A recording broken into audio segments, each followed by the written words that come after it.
Summer holidays வந்தாச்சு, நம்ம GT Holidays வந்தாச்சு. GT Holidays, South India's #1 travel brand. பழைய நகையை கொடுத்து White 11 monthsல அதே அடைக்கு புது நகையை எடுத்துக்கோங்க. எக்ஸ்ட்ராவா ₹1 தர வேண்டாம். Magic old gold exchange.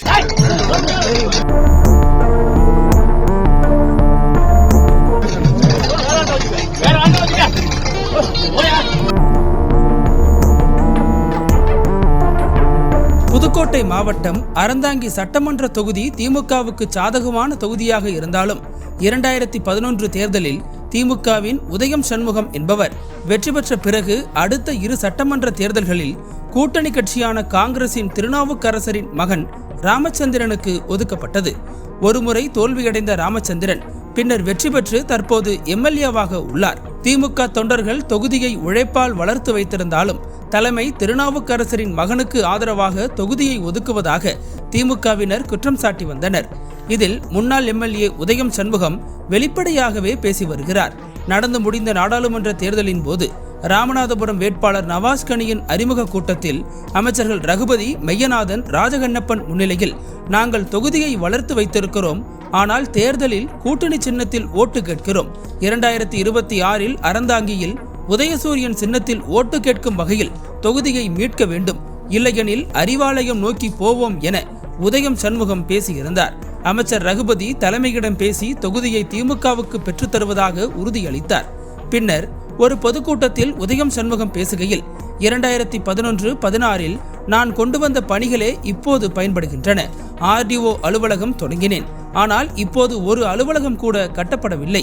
முதல்வர் 300 புதிய பேருந்துகளை அறிவித்தார், ஆனால் ஒரு பேருந்து கூட அறந்தாங்கிக்கு வரவில்லை. நான் 4 பேருந்துகளை இயக்கினேன், இப்போது ஒரே ஒரு பேருந்து இயங்குகிறது. இதுதான் இந்த எம்எல்ஏவின் சாதனை என ராமச்சந்திரனை அவர் விமர்சித்தார். இந்த நிலையில் பூங்குடி கிராமத்தில் தீயணைப்பு நிலைய பூமி பூஜை நிகழ்ச்சியில் ராமச்சந்திரன் தேங்காய் உடைத்தார். சற்று நேரத்தில் கோபமாக வந்த உதயம் சண்முகம் எங்களுக்கு தகவல் சொல்லவில்லையா என கேட்டு கோபத்தில் ஒரு முதியவரை நோக்கி அரிவாளை ஓங்கினார். பின்னர் தேங்காய் உடைத்துவிட்டு விழா பந்தலுக்குள் சென்று கோபத்தை வெளிப்படுத்தினார். அவரை சமாதானப்படுத்த தண்ணீர் கொடுக்கப்பட்டது. இந்த விவகாரங்கள் அனைத்துமே போலீசார் முன்னிலையில் நடந்துள்ளது.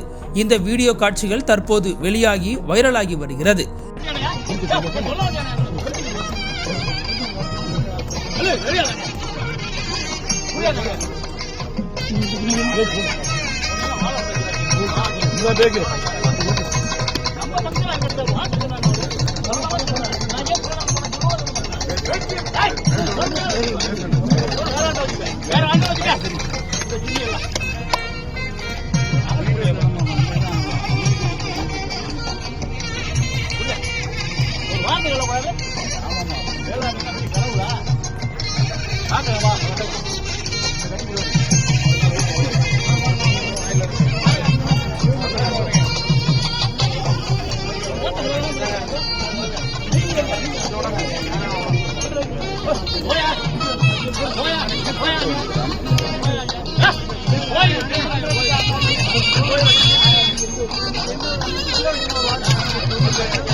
இது தொடர்பாக திமுகவினர் கூறுகையில் கூட்டணியில் போட்டியிட்ட ராமச்சந்திரனுக்கு திமுக உழைப்பால் வெற்றி கிடைத்தது, ஆனால் அவர் தன்னிச்சையாக செயல்படுகிறார். நிகழ்ச்சிகளுக்கு திமுகவினரையோ அமைச்சர்களையோ அழைக்க கூடாது என அதிகாரிகளை மிரட்டுகிறார். அமைச்சர்களின் நிகழ்ச்சிகளுக்கு அவர் வருவதில்லை. இதனால் திமுகவினர் கோபமடைந்துள்ளனர். உதயம் சண்முகம் அதை வெளிப்படையாகவே காட்டியுள்ளார். கட்சி தலைமை இனியும் அமைதியாக இருக்கக்கூடாது, காங்கிரஸ் தலைமையிடம் இது குறித்து பேச வேண்டும் என அந்த பகுதியைச் சேர்ந்த திமுகவினர் கூறுகின்றனர். அனல் பறக்கும் செய்திகளை அப்டேட் செய்து கொள்ள நக்கீரன் களத்தை இப்பவே சப்ஸ்கிரைப் பண்ணுங்க.